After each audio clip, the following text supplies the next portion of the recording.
আসসালামু আলাইকুম বন্ধুরা, সালামের জবাব দেবেন, অবশ্যই সালামের জবাব দেবো আজিব। তো welcome to my channel Rashida kitchen.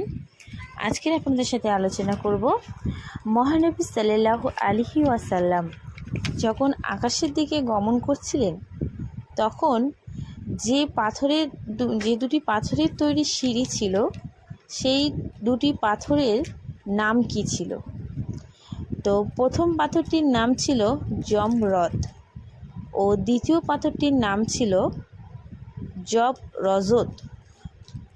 এই দুটি পাথরের তৈরি সিঁড়ির মাধ্যমে তিনি আকাশের দিকে আরোহণ করেছিলেন।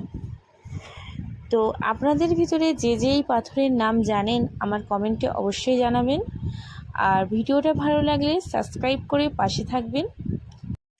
পরের ভিডিও পাওয়ার জন্য পাশে থাকা বেল আইকনটি অবশ্যই ক্লিক করবেন। খুদা হাফিজ।